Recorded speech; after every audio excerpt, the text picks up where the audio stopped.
തുടർന്ന് ഇവിടെ 1665 യെരുസലേമിലെ ഗ്രിഗോറിയോസ് ഇവിടെ വന്നതിന് ശേഷമുള്ള ഡെവലപ്മെന്റ് ആണ് ഇത്. അദ്ദേഹം കൊണ്ടുവന്ന് നമുക്ക് പറയാൻ ഒക്കെയല്ല. പതുക്കെ ഇവിടെ എനിക്ക് തോന്നുന്നു 18-19 നൂറ്റാണ്ടങ്ങളാണ് തുടക്കത്തിൽ എങ്ങനെയാണ് ഈ അന്ത്യോക്യൻ ആരാധന എന്ന രീതിയിലുള്ള നമ്മൾ ഇന്ന് കാണുന്ന രീതിയിലുള്ള കാര്യങ്ങളൊക്കെ നമ്മൾ അഡോപ്റ്റ് ചെയ്തിരിക്കുന്നത്. അതുപോലും എല്ലാം അന്ത്യോക്യയിലല്ലോ. ഇയാൾ എന്ത് ഭ്രാന്താണ് ഈ പറയുന്നത്? എന്താണ് ഈ പറയുന്നത്? എവിടുന്നാണ് ഈ ലിറ്റർജി കിട്ടിയതെന്ന് തിരുമേനി പറ. 19-ാം നൂറ്റാണ്ടിലാണ് കിട്ടിയെന്നൊക്കെ പറയുന്നുണ്ട്. ഇത് എവിടുന്നാ കിട്ടിയെന്നോ എങ്ങനെയാ കിട്ടിയെന്നോ പറയുന്നില്ല.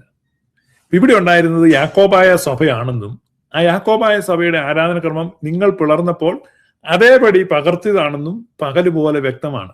ഇപ്പൊ ഇത് നിങ്ങളൊരു വിഘടിത വിഭാഗം മാത്രമാണ്. പരിശുദ്ധ സുറിയാനി സഭയിൽ നിന്ന് വിഘടിച്ച ഒരു വിഘടിത വിഭാഗം മാത്രമാണ്. പരിശുദ്ധ അന്ത്യോക്യ സിംഹാസനവുമായിട്ട് കാലങ്ങളായിട്ട് മലങ്കര സഭയ്ക്കുള്ള ബന്ധം കേവലം പരിചയമോ അല്ലെങ്കിൽ നെയ്ബർ ചർച്ച് എന്നുള്ള ബന്ധമോ ഒന്നുമല്ല. മറിച്ച് ആ സഭയുടെ ഒരു ഇടവകയാണ് മലങ്കര ഇടവക എന്നാണ്, മലങ്കര ഇടവക പത്രിക എന്നാണ് ഇവിടുത്തെ ഔദ്യോഗിക പത്രത്തിന്റെ പേര് പോലും. അതുകൊണ്ട് അത്ര കൃത്യമായി വ്യക്തമായി തെളിവ് സഹിതം നമുക്ക് പറയാൻ പറ്റുന്ന കാര്യമാണ്. അപ്പൊ അതിനെ കണ്ണടച്ചു കഴിഞ്ഞാൽ തിരുമേനി അങ്ങ് കണ്ണടച്ചാൽ അത് തിരുമേനിക്ക് മാത്രമേ ഇരുട്ടാവുകയുള്ളൂ, ബാക്കി എല്ലാവർക്കും ഒന്നും ഇരുട്ടാവുകയില്ല എന്ന് ഓർമ്മിപ്പിക്കുന്നു.